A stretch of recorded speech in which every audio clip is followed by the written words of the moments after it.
Today we're working with kale, some fresh organic kale.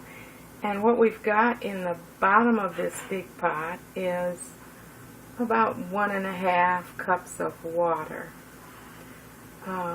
We want to put some garlic in here. We want to put garlic powder, onion powder, some peppers, onions.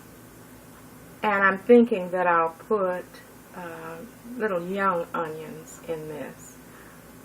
But I've got to chop up my stuff, and then we'll come back and show you what we're doing. What I'm doing right now is cutting up some organic peppers, some garlic, and fresh kale.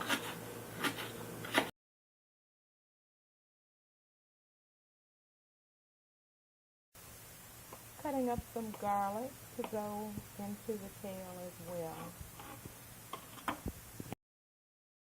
we've got now is all the little onions, young onions, peppers, garlic on top of the kale. And you'll remember that I said we have about 1.5 cups of water.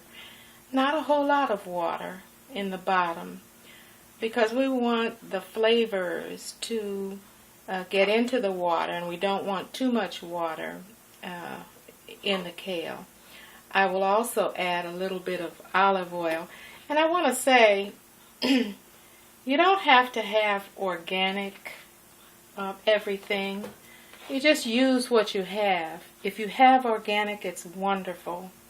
A final thing before we go to the next step is that you don't want to put any salt at this point, because you want the kale to cook down and get the flavors in it.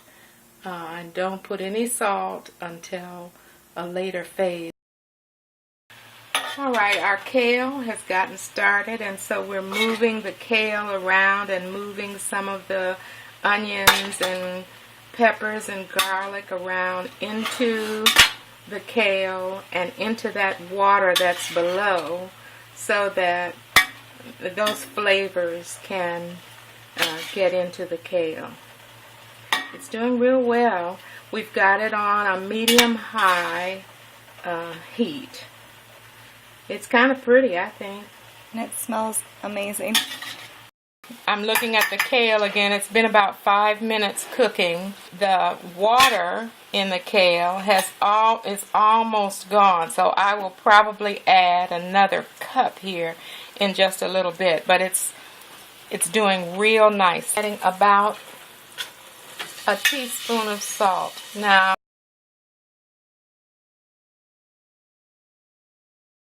with the kale, as you can see, it has cooked down quite a bit. I've gotten it to taste just like I want it to taste, and it's very good. It's colorful. It's nutritious.